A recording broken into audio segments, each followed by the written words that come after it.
The ledger hit the floor before Nora even realized her fingers had gone slack.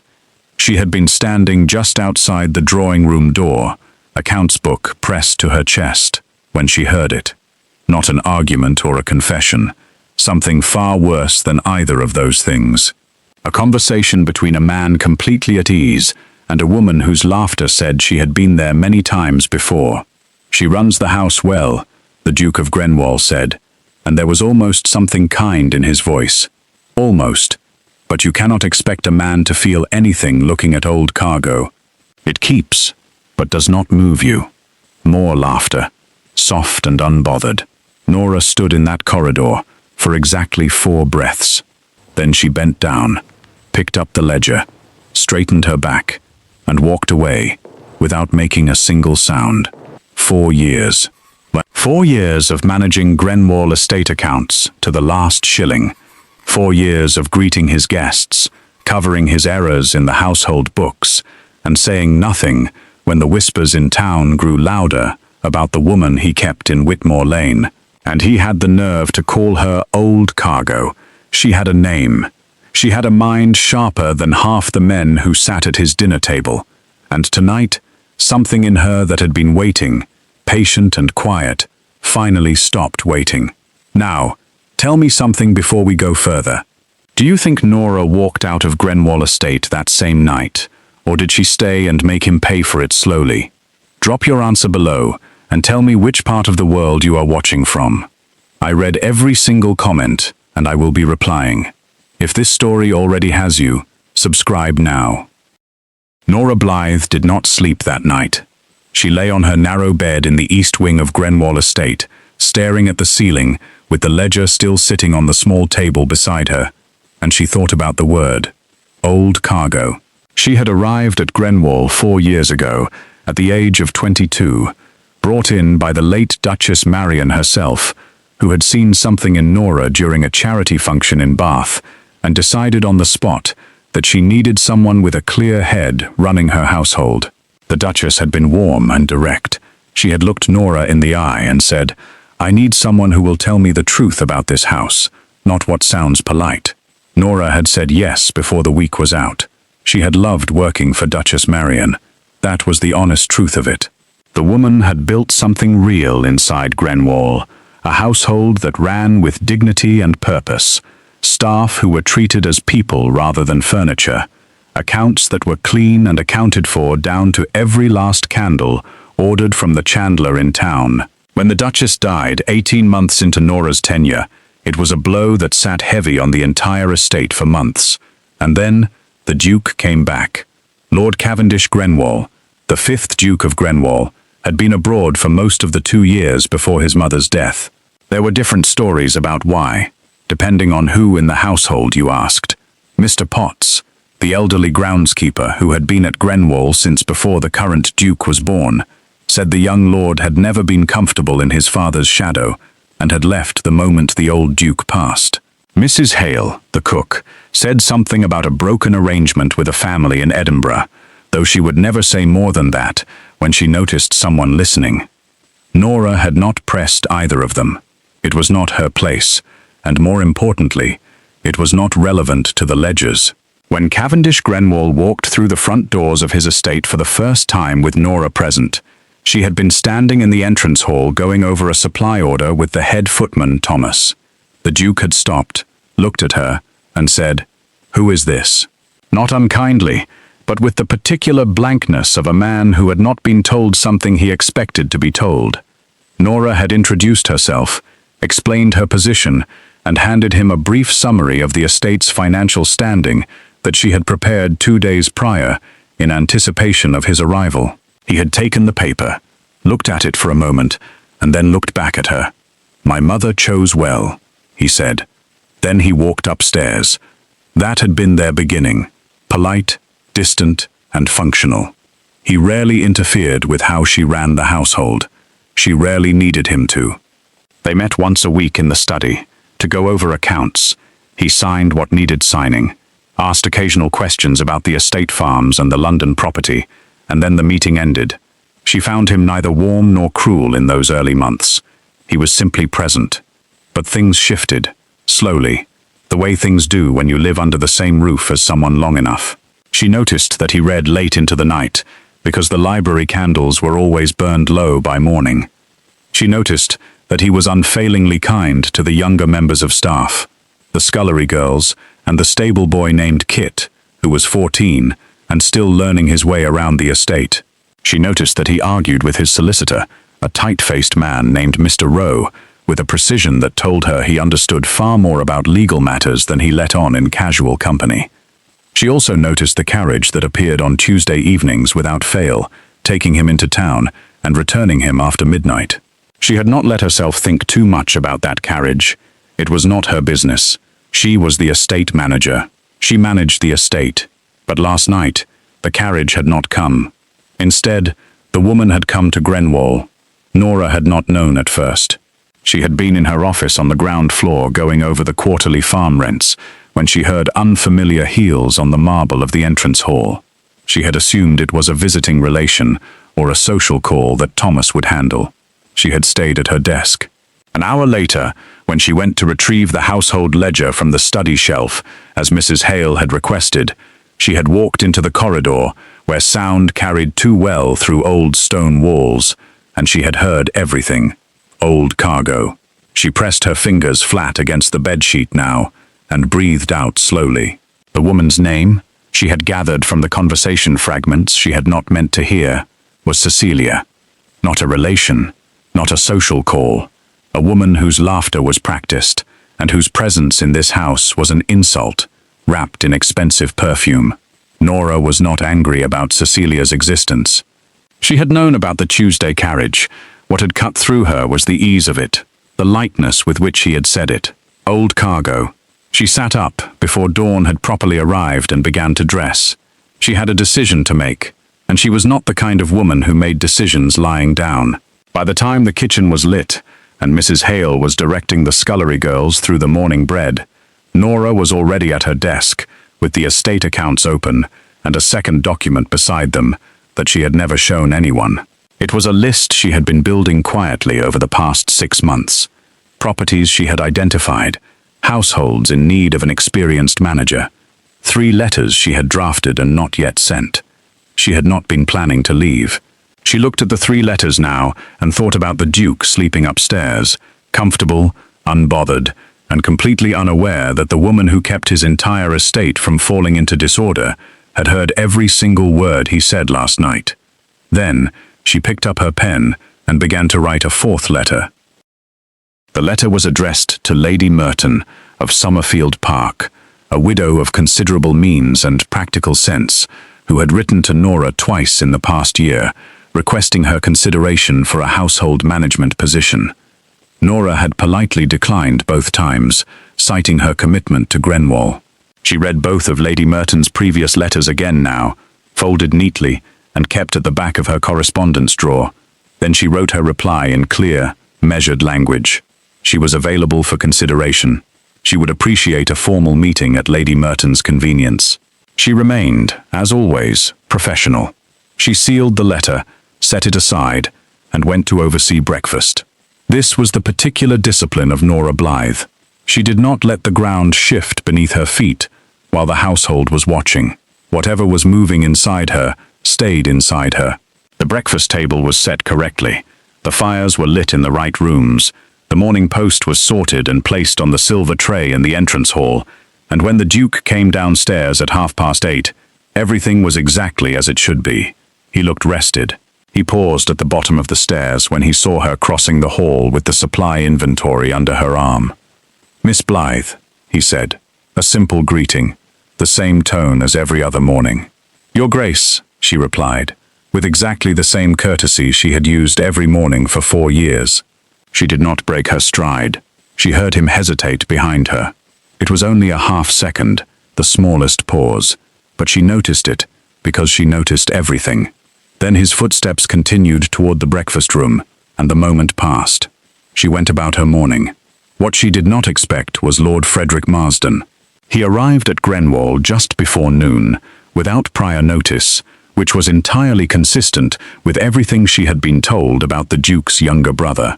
Frederick Marsden was 26, 3 years younger than the Duke, and where Cavendish was contained and careful, Frederick was the opposite. He came through the front doors with his coat half undone and his hat already in the hand of the young footman before Thomas could properly receive it. He was grinning before he was fully inside. "Where is my brother?" he asked Thomas. "In the study, my lord," Thomas said. "And Miss Blythe, is she still the only person in this house who actually knows where anything is?" Thomas smiled despite himself. "In the east corridor, my lord, I believe." Frederick found her there 3 minutes later, which told her he had not gone to the study first. She was reviewing a repair order for the east garden wall when she heard him coming. His footsteps were never quiet.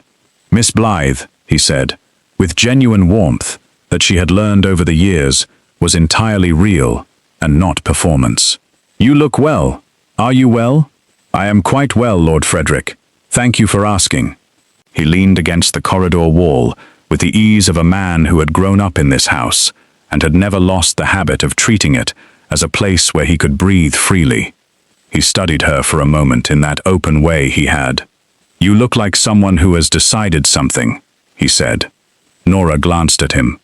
"I look like someone reviewing a wall repair estimate." "You can do both," Frederick said, unbothered. "My brother in a foul mood? His Grace seemed perfectly well at breakfast." "He sent me a letter," Frederick said, pulling it from his coat pocket and holding it up briefly before tucking it back. "Very formal, very Cavendish. Something about the northern land boundary dispute with Alderton. He needs me to go up there with Roe and sort it out before the quarter sessions." He paused. "He said nothing else in the letter. You know what that means." Nora said nothing, because she did not know what it meant, and she was not going to pretend she did. "It means," Frederick continued, "that something is wrong, and he has decided to solve it by sending paperwork northward." He looked at her steadily. "Has something happened?" "The estate is running well, Lord Frederick." He was quiet for a moment. Then he nodded, once, accepting the boundary she had drawn, without making her feel the weight of it. That was the thing about Frederick Marsden that she had always quietly respected. He pushed, but he never pushed past what was decent. "I am here for 2 days before I go north," he said. "If you need anything before I leave, you will tell me." It was not quite a question. She acknowledged it with a small nod and returned to her papers. He walked away down the corridor, and she listened to his footsteps until they rounded the corner toward the study. She stood still for a moment after he was gone. Frederick did not know what he had walked into. He did not know about the previous night or the corridor or what his brother had said in that easy, careless voice. But his arrival changed the weight of her decision, because Frederick had always been the kind of presence that reminded her why she had stayed at Grenwall as long as she had. Not because of the Duke, because of what this house had been under Duchess Marion, and the fragments of that still living in the staff who had served her, in the way Kit, the stable boy, still left wildflowers on the small stone marker near the garden that the Duchess had loved, in the way Mrs. Hale still made the almond cake the Duchess had preferred every Sunday without being asked. Nora had been keeping something alive here. She had told herself it was professional duty. She understood now, in the hard, clear light of this morning, that it had been something more personal than that, and that was its own kind of problem. She folded the repair estimate, tucked it under her arm, and walked back toward her office. She passed the drawing room on the way. The door was fully closed now. The room had been aired and tidied that morning by the housemaid, Agnes, who had said nothing about what she may or may not have noticed the previous evening. Agnes was 19, and sensible beyond her years. Nora had always appreciated that about her. She stopped outside the drawing room door for just a moment. One breath. Then she moved on. At 2:30, the Duke sent for her. She gathered the weekly account summary she had prepared and went to the study. He was standing at the window when she entered, which was unusual. He normally sat at the desk. She placed the accounts on the desk and waited. He turned from the window. He looked at her with an expression she could not immediately categorize, which was also unusual, because she had learned his expressions over 4 years, the way you learn the weather patterns of a place you live in. "I want to discuss the Alderton boundary matter before Frederick leaves," he said. "There are records in the East Archive room that Roe will need. Can you locate them today?" "Yes, Your Grace," she said. He nodded. Then he looked at the account summary she had placed on the desk, but did not pick it up. "Is everything in order this week?" "Everything is in order." He looked at her for a half-second longer than necessary. That was all. Then he looked back at the window. "Thank you, Miss Blythe." She left the study, walked back down the corridor, and only when she reached her own office and closed the door behind her did she allow herself to press the back of her hand briefly against her mouth. He had no idea. He had spoken those words last night and went to sleep and woken up this morning and came to his study and sent for her to find his archive records, and he had absolutely no idea that she had heard him. He was going to go on exactly as he had always gone on, comfortable and unaware, and she was going to go on finding his archive records and managing his accounts and being old cargo in the East Wing until she decided otherwise. She sat at her desk. She pulled the letter to Lady Merton toward her. She looked at it for a long moment. Then she opened her desk drawer and placed it carefully inside.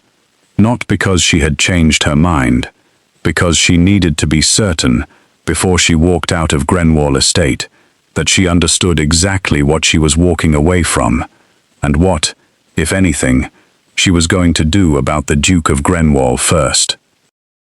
The archive room smelled of old paper and beeswax, and Norah had always found it oddly comforting. She located the Alderton boundary records within 20 minutes, 3 leather-bound folders tucked behind the estate survey maps from the previous century. She carried them to the study, left them on the desk with a handwritten index of their contents, and returned to her office without seeing the Duke again. What she found waiting on her desk was not something she had expected. A note, written on paper that was too fine for any member of the household staff to own, in handwriting that slanted deliberately to the right, the way handwriting does when someone has been taught to make it look elegant rather than clear. The wording was brief and entirely without greeting. "The household arrangements will need to change. I suggest we speak before the end of the week. I know where your office is." No signature. None was needed. Norah read it twice. Then she set it flat on her desk, placed her paperweight on top of it, and sat down. Cecilia had not left. She had assumed, after the previous night, that the woman would have been discreetly returned to Whitmore Lane by morning. That was how these arrangements worked in houses like Grenwall. The woman existed in town. She did not exist inside the estate walls in daylight, where the staff could see her and form opinions and carry those opinions into the village when they went to market. It was an unspoken rule of the world Norah operated in, and the Duke, whatever else he was, understood how that world functioned. Except Cecilia was still here, and she was sending notes to the estate manager's office. Norah picked up the note, walked down the corridor, and knocked on Mrs. Hale's kitchen door. Mrs. Hale was a broad, practical woman in her 50s, who had been cooking at Grenwall since before the current Duke's first tooth. She knew everything that moved inside these walls. She turned from the stove when Norah entered and read the situation in Norah's face, the way only someone who had known her for 4 years could. "She asked Agnes to bring her breakfast in the Rose guest room this morning," Mrs. Hale said, before Norah had opened her mouth.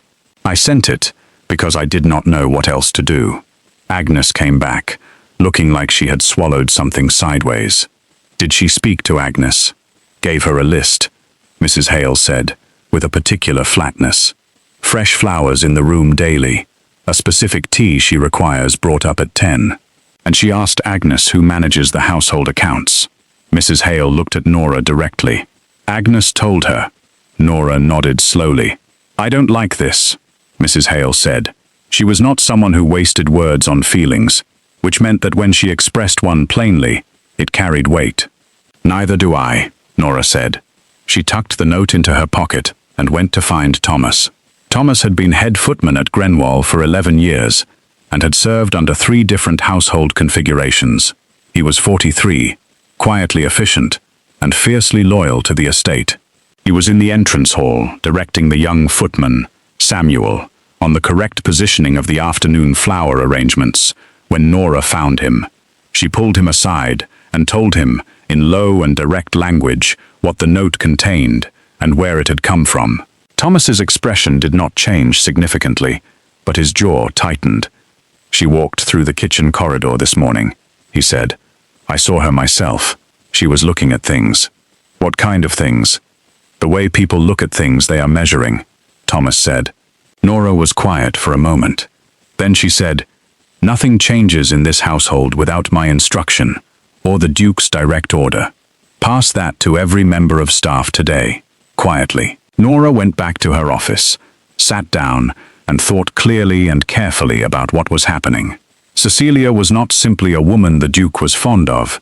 She was making a move. The note, the breakfast list, the measuring look through the kitchen corridor, these were not the actions of someone content to be a quiet guest. This was a woman who had decided that Grenwall was going to become something other than what it currently was, and she had started with the household staff, because that was where practical power in a great house lived. Not in the Duke's study, in the kitchen, in the linen room, in the hands of the people who made everything run. She understood that, which meant she was not careless, which meant this required more careful handling than Nora had initially given it. She picked up her pen and did not write to Lady Merton. She wrote instead to a woman named Mrs. Portia Oldwell, who was a solicitor's widow in Bath, with an extraordinary gift for finding out things that were not publicly known. Nora had helped Mrs. Oldwell manage a small property dispute 2 years ago through a mutual connection, and the woman had since become a reliable, discreet correspondent. The letter asked only one question, phrased with careful indirection. It asked whether the name Cecilia Vance meant anything in the social or legal landscape of the past 3 years, in connection with any estate matter or family arrangement in the southern counties. She sealed it and sent it with the afternoon post before she could second-guess herself.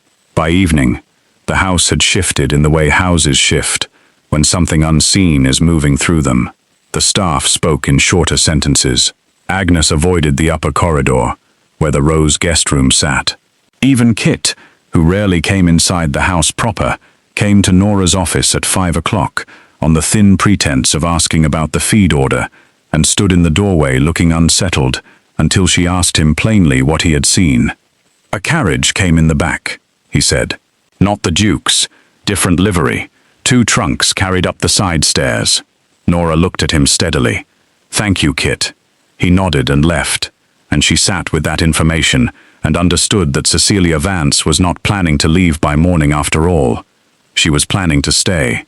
At dinner that evening, the Duke dined alone in the formal dining room, which was his usual preference when there were no guests. Except there was a guest, and the guest dined with him. Nora knew this because Agnes came to find her at 7:30, with an expression that mixed personal outrage with professional confusion. "She came down to dinner," Agnes said. In the formal dining room, Thomas seated her because the Duke gave no instruction otherwise, and she simply sat down. Nora closed the account book she had been working through. "Did the Duke appear surprised?" Agnes hesitated. "He appeared," she said carefully, as though he had expected it. Nora thanked her and sent her back to her duties, and sat alone in her office for a long moment, with the particular stillness of someone who has just watched a door close on something they cannot retrieve. He had known. He had not told her. He had sent for her today to find archive records, and looked at her with that unreadable expression, and said nothing about a guest who was moving trunks into the upper rooms and sending notes to the estate manager about household changes. Old Cargo did not get informed. Old Cargo managed the records and the repair orders and the farm rents, and was not consulted about anything that actually mattered. She stood up, straightened her jacket, and walked to the formal dining room. She knocked once and opened the door. The Duke looked up from his plate. Cecilia, seated to his left in the chair that had been Duchess Marian's during formal family dinners, turned and looked at Nora with an expression of mild, practiced amusement.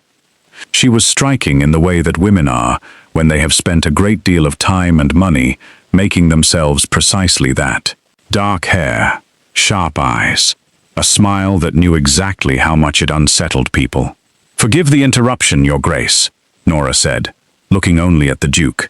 "I have a household matter requiring your direct instruction this evening, when you are available." Cavendish Grenwall looked at her. Then he looked briefly at Cecilia. Then he set down his fork and said, "After dinner, Miss Blythe." "Of course," Nora said. She looked for exactly 1 second at Cecilia. Then she withdrew and closed the door quietly behind her. She went back to her office and waited. He came at 9 o'clock. The study fire had been lit by Samuel an hour earlier, and the room was warm. Nora stood near the desk rather than sitting, because she had decided before he arrived that this was not going to be a meeting where she looked up at him from a chair. He came in without ceremony, closed the door, and stood on the other side of the desk, looking at her with an expression she still could not fully read. "What is the household matter?" he asked. "Miss Vance received breakfast in the Rose guest room this morning," Nora said. "She sent a note to this office, stating that household arrangements would need to change, and requesting a meeting with me before the end of the week. 2 trunks arrived by the side stairs this evening. She dined with you in the formal dining room, in the chair your mother used during family meals." She paused. "I need your instruction, Your Grace, on how you would like me to manage this arrangement, because at present I have none, and your staff are managing it without direction." The Duke said nothing for a moment. He looked at the desk. Then he said, "Miss Vance is a guest of this house." "For how long?" Something moved across his face. Not guilt precisely. Something more uncomfortable than guilt. "That has not been decided." Nora held his gaze. "Your Grace, with respect, your household cannot function without clarity on who holds authority within it. If Miss Vance intends to give direction to the staff, I need to know that. If she does not, I need to be able to tell her so on your behalf. No one is replacing your authority here, Miss Blythe." "Then may I have that in writing?" He looked at her sharply. She looked back at him with complete steadiness and waited. The fire crackled behind her. Somewhere above them, footsteps crossed the upper floor, light and deliberate, the particular step of someone who was not trying to be quiet, so much as trying to be heard. The Duke picked up the pen from his desk, pulled a sheet of paper toward him, and wrote 4 sentences. He signed it, dusted it, and held it out to her. She took it, read it without expression, and folded it. "Thank you, Your Grace," she said. She was at the door when he spoke again. "Miss Blythe." She stopped, but did not turn immediately. 1 breath. Then she turned. He was standing with one hand resting on the desk, and something in his face that she had not seen before in 4 years. "The estate," he said. "It runs well because of you. I want you to know I understand that." She looked at him for a moment. Then she said, "Good night, Your Grace," and walked out. She did not feel the warmth he had perhaps intended in those words. She felt, instead, the particular coldness of a compliment that arrives too late and says the wrong thing while meaning to say something better. He understood that she ran the estate well. That was what he valued, the running of the estate, the cargo in good condition. She went to her room and did not sleep well again. What woke her at 11:30 was not a sound from inside the house. It was Frederick. He knocked on her door with 3 sharp raps that were nothing like the Duke's measured knock, and everything like the slightly urgent energy Frederick Marsden carried everywhere. She opened the door in her dressing gown to find him standing in the corridor with a candle and an expression that was entirely serious for the first time since his arrival. "She went into the archive room," he said without preamble. Nora stared at him. "When?" 20 minutes ago. "I was coming down for a book from the library, and I saw a light under the archive room door. I thought it was you, so I knocked," she answered. He paused. She had 2 of the estate folders open on the reading table. Nora moved past him immediately. They went down the back stairs together quickly, and without speaking. The archive room door was closed when they reached it, and when Nora opened it, the room was empty. But 2 folders had not been replaced correctly on the shelf. She could see it immediately. The way you see disorder in a space you have organized yourself. She went to the shelf and checked them.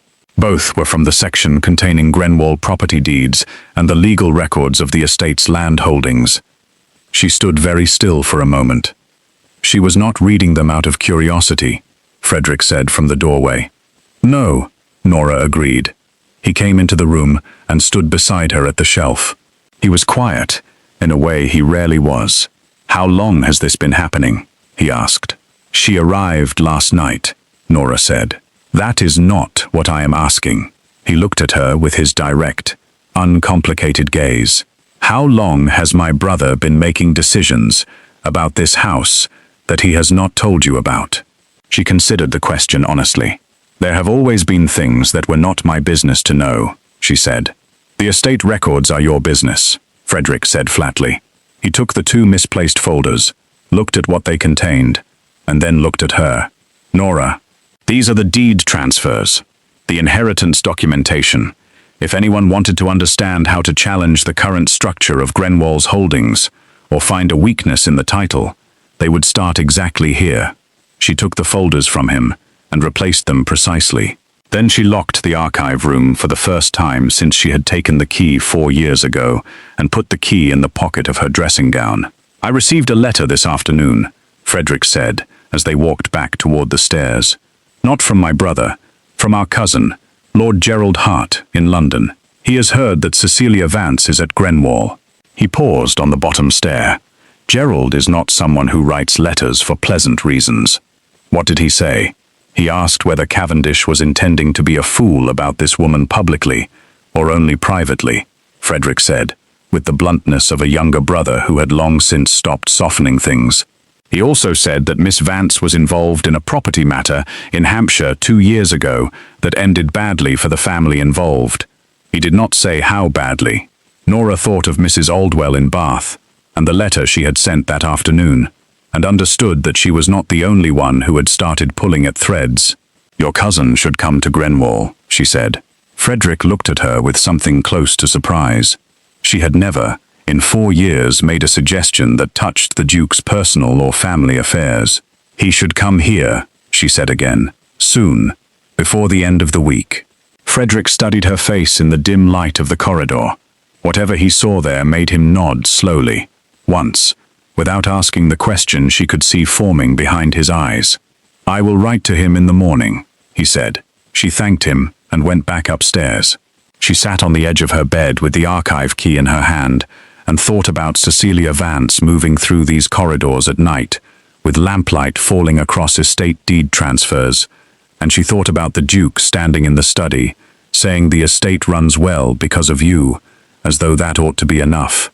And she thought about Duchess Marian, who had looked her in the eye and said, "Tell me the truth about this house."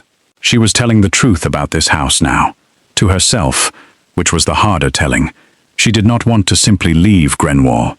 She wanted to understand why a woman with Cecilia Vance's apparent history was inside this house at all, and what exactly the Duke of Grenwall knew about her that he was choosing not to say, and whether the man who had been kind to a 14-year-old stable boy and read books until the candles burned down had any idea whatsoever that someone was sitting in his archive room at midnight, reading his deed transfers. She thought he did not. She thought that was the most dangerous thing of all. Lord Gerald Hart arrived at Grenwall on Thursday morning in a carriage that announced itself before it reached the gates. Gerald was 41, broad-shouldered, and possessed of the particular confidence of a man who had navigated London society long enough to know exactly where everybody was buried and approximately how deep. He was not warm the way Frederick was warm. He was useful, which was an entirely different thing. Nora was in the entrance hall when he arrived, not by accident. He looked at her the moment Thomas opened the door and said, without introduction, "You are Miss Blythe." It was not a question. He had done his reading. "My lord," she said. "Frederick wrote that you suggested I come." He handed his coat to Samuel without looking at him. "I have been trying to get someone to suggest that for 3 days. Tell me what you know about this woman." She told him everything. Gerald listened without interrupting, which told her he was more serious about this than his letter to Frederick had suggested. When she finished, she handed him Mrs. Aldwell's reply. He read it standing in the entrance hall with his traveling gloves still in his hand. Then he read it again. His expression did not shift dramatically. It settled, the way a man's expression settles when something he suspected is confirmed. And the confirmation is worse than he hoped. Hampshire, he said. Yes. The Fenwick estate. He looked up at her. Do you know what happened there? Mrs. Aldwell says a widower. A house in good order. Within 8 months of Miss Vance's arrival as a guest, the household accounts were redirected through a secondary agent. The widower had not appointed himself. The estate solicitor raised a concern. He was replaced. The widower died the following spring, and the property transfer that followed was disputed by his children for 2 years before they ran out of money to fight it. Gerald stared at her.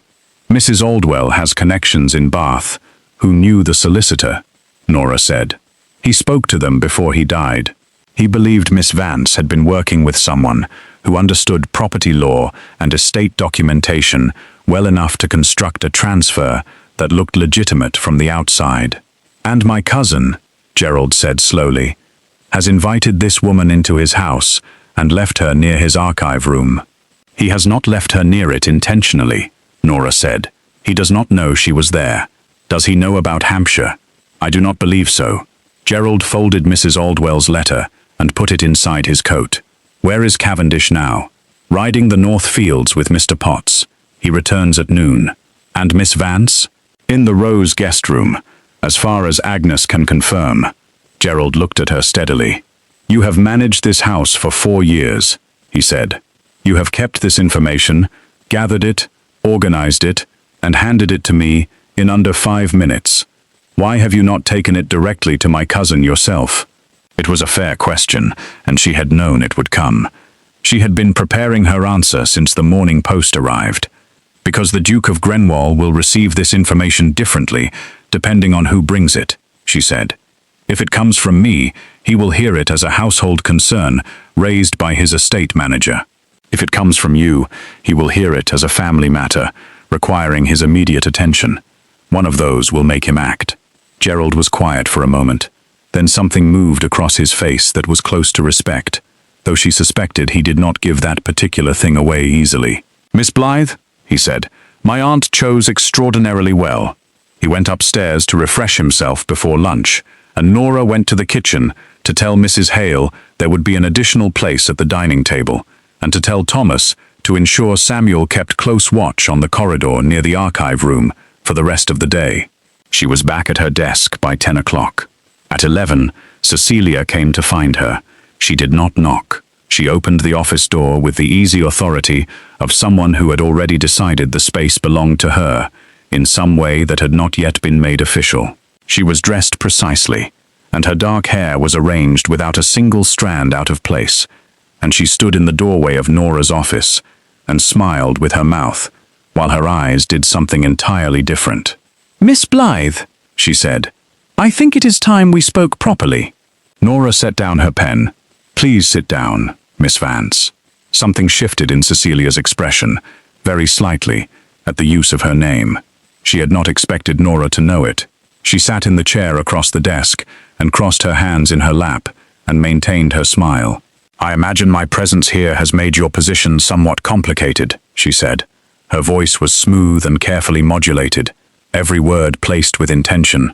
My position is clear, Nora said. I manage the Grenwall household at the direction of the Duke. That has not changed. Not yet, Cecilia said pleasantly. Nora looked at her without expression. Is there a household matter I can assist you with, Miss Vance? Cecilia tilted her head. I want you to understand that I have nothing against you personally, Miss Blythe. You have done this work well. The Duke has said so himself. A pause, deliberate, and waited. But you must understand that the shape of this household is going to change. It would be better for you if you began to prepare for that. Nora said nothing. I am not asking you to leave, Cecilia continued. I am suggesting that a woman of your capability might find greater opportunity somewhere else. I could write you an excellent reference. The Duke would sign it without question. She let that sit in the air between them. The implication was obvious and complete. The Duke would sign what she put in front of him. She was already that certain of it. Nora picked up her pen. Thank you for coming, Miss Vance, she said, and returned to the document she had been working on. Cecilia stared at her for a moment. The smile did not waver, but something behind it hardened. She stood, straightened her skirt, and left without another word. Norah did not look up until she heard the footsteps disappear down the corridor. Then she sat back in her chair and breathed out once, slow and deliberate, and thought about what Cecilia had just told her, without meaning to. She was not guessing at her hold over the Duke. She was certain of it, which meant either the Duke was genuinely without awareness of what this woman was, or he had made a choice that nothing in his character across 4 years had prepared Norah to believe he would make. She needed to know which one it was before noon. She went to find Frederick.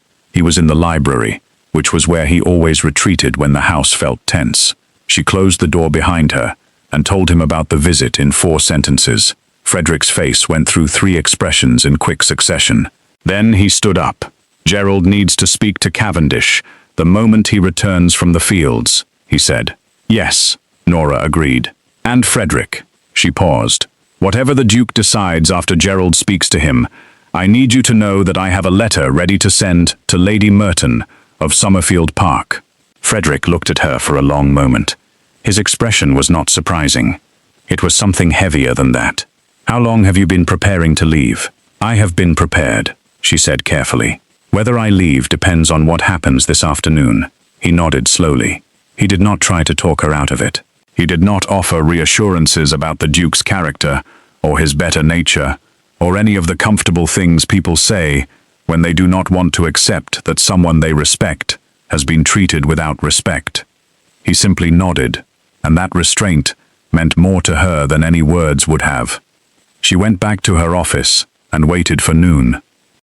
The Duke came back from the North Fields at 12:10, with mud on his boots and the particular settled look of a man who had spent a productive morning outdoors and expected a peaceful afternoon. He found Gerald waiting for him in the study. Norah was not in the room. She did not need to be. She had given Gerald everything he needed, and she trusted him to use it without decoration. She stayed at her desk and worked through the afternoon farm correspondence and listened to the house around her. At 12:30, she heard raised voices from the direction of the study. Not clearly. The walls were too thick for that, but the tone was unmistakable. Gerald's voice, steady and insistent. The Duke's voice, sharper than she had heard it in a long time, and then quieter, and then quiet altogether. At 1 o'clock, Thomas appeared in her doorway. "His Grace is asking for you, Miss Blythe." She took a breath. Then she walked to the study. Both Gerald and Frederick were there. Gerald stood near the window. Frederick sat in the chair near the fire, with his arms folded. The Duke stood in the center of the room, and he looked like a man who had been shown something in a mirror he had not known was there. He looked at her when she entered. Gerald had shown him Mrs. Aldwell's letter. She could tell from the way it sat on the desk between them, unfolded, weighted down with nothing, because no one had thought to find a paperweight. "You knew," the Duke said. "I received the letter this morning," Norah said. "You went to Bath for this information." "I wrote to a contact in Bath, yes." He looked at the letter on the desk. The Hampshire estate, the solicitor, the deed transfer. He looked back at her. "You gathered all of this." "Someone needed to," she said. It came out quieter than she intended, but she did not take it back. He looked away briefly, toward the fire, and she saw the muscles in his jaw tighten. Gerald was watching them both. "I will ask her to leave today," the Duke said. "I think that would be wise," Gerald said from the window. "The archive room will need to be checked," Frederick said from his chair. "Thoroughly. Rowe should look at the deed documentation before he goes north." "Yes," the Duke said. He was still looking at Norah. "I owe you an explanation," he said. She said nothing. She waited.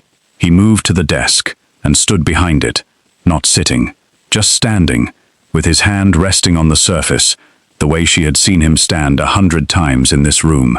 "Cecilia Vance came to me 6 months ago, through a mutual connection in London. I was told she was the widow of a minor landowner from the West Country who had fallen on difficult circumstances. She was charming, and she was clever, and I was," he paused, not careful about examining what I was choosing to believe. He looked at the desk. "I am not going to tell you that excuses anything." It did not excuse anything. She did not say so aloud, because he had already said it himself. She asked to come to Grenwall 2 weeks ago, he continued. She said she wished to understand the estate she might one day be connected to. His voice was even and factual, and beneath it was something she recognized as shame, because she had a precise and experienced ear for the things men said in careful tones when they did not want to fully expose what they felt. I told her she could come for 1 week. I did not tell the household, because I had not decided what I was going to do, and I did not want to make a decision under the pressure of everyone knowing I had not yet made one. Nora looked at him steadily. And the note she sent to my office, he met her eyes. I did not know about that.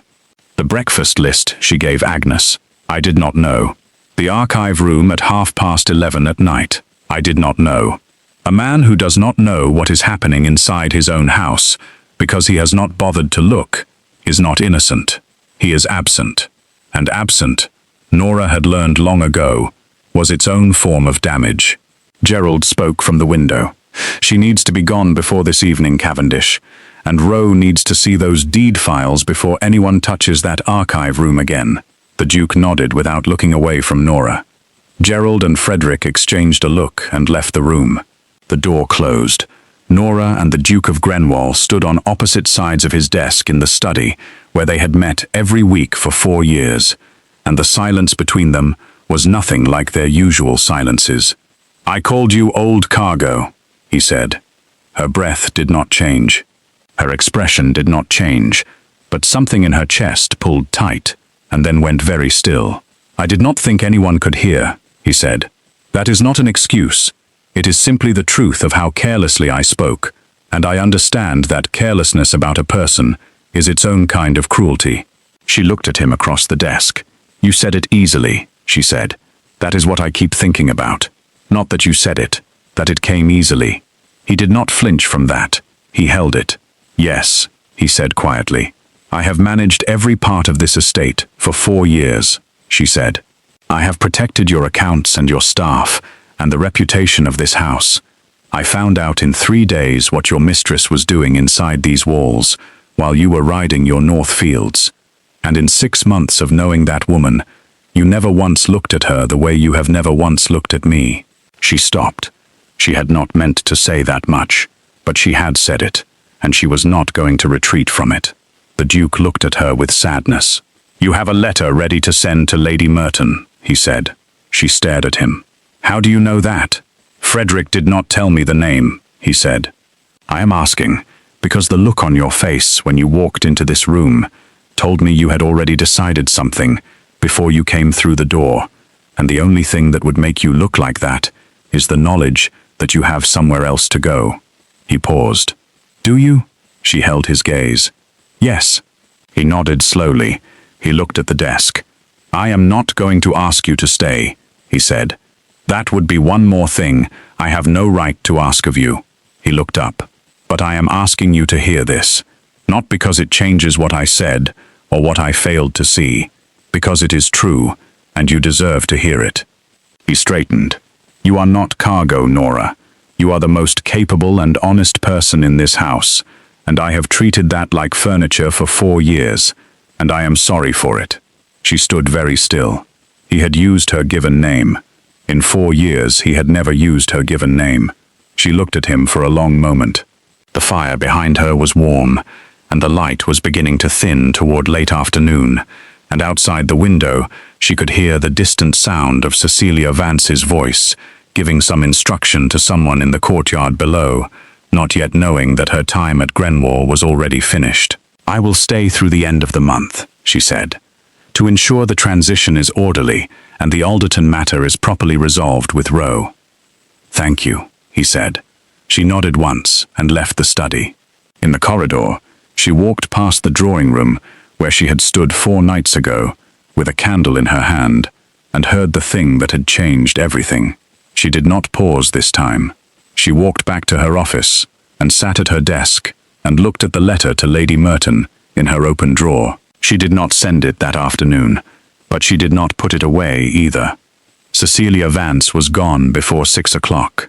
Gerald supervised it personally, with Thomas managing the trunks and Samuel standing straight-backed near the front door, with the expression of someone who had been waiting for this since Tuesday. There was no scene. Cecilia left the way she had arrived, precisely and deliberately, except this time she did not look at anyone as she went. Not at Gerald, not at the Duke, who stood at the top of the staircase and watched the front doors close, not at Norah, who stood near the corridor entrance with her hands clasped and her expression completely neutral. The house breathed differently after she was gone. Mrs. Hale made the Sunday almond cake that evening, though it was Thursday, because she said the house deserved it. Kit brought fresh straw into the stable, with more energy than the task required. Agnes hummed something under her breath in the upstairs corridor, stopped when she realized Norah could hear her, and then continued when Norah said nothing. The Duke did not come to dinner. Frederick ate with Norah in the small dining room, which was not protocol, and which neither of them remarked upon. He ate Mrs. Hale's soup, and talked about the Alderton boundary matter, and the journey north, and whether the roads would hold in the coming week, and Norah answered him with the same steady attention she gave everything, and neither of them mentioned the study, or the letter, or what the end of the month meant. Before he went to bed, Frederick paused at the dining room door and said, without turning, "He has not been a fool about most things, only the things that mattered." She said nothing. He said good night and went upstairs. Norah sat alone at the small dining table with her tea and thought about that, about the things that matter, about whether a man who is a fool about the things that matter has any real claim to the goodwill of the person he has failed to see. She did not have an answer. She was not sure the answer was hers to give alone. The Duke of Grenwall had spoken a careless word in the dark to a woman who had come into his house to take everything he had not been paying attention to. He had not seen what was happening under his own roof. He had kept his estate manager in the dark about a guest who was sending her notes about household changes. He had called her cargo and meant it to go unheard, which was perhaps the most honest version of what he actually thought, unchecked and unperformed. And then, when everything came apart, she had been the one to hold it together. Again, the same way she had been holding it together for 4 years, invisibly and without thanks, the way the most essential things are always held together by the people least likely to be noticed doing it. The fire in the small dining room burned low. She finished her tea and looked out the dark window at the Grenwall grounds, at the shapes of trees she had learned to know season by season, at the stone garden marker near the east wall, where Kit still left wildflowers for a duchess 4 years gone. She thought about whether Cavendish Grenwall deserved forgiveness. She did not know yet, and she was not going to decide tonight, and the letter to Lady Merton was going to stay in her desk drawer for a little while longer, not because she had forgiven him, but because she had not finished deciding what she wanted, and for the first time in 4 years, what she wanted was the question she was going to put first. She stood, smoothed her skirt, and took her candle from the table. She walked back through the quiet house toward the east wing, past the drawing room, past the archive room with its locked door and its key in her pocket, past the corridor where everything had started 4 nights ago with a sound she was never supposed to hear. The Duke of Grenwall had a great deal yet to prove. Whether he was capable of proving it, whether he even understood the full size of what he had to prove, she genuinely did not know. What she knew was this: she was still here, and she had chosen to be. For now, that was enough. Just barely, but enough. Now, I want to ask you something before you go. Do you think the Duke of Grenwall deserves Norah's forgiveness after everything she heard, everything she carried, and everything she fixed while he looked straight through her? Or has he used up every chance a man like him gets? Drop your honest answer in the comments. I will be going through every single comment, and I will be replying.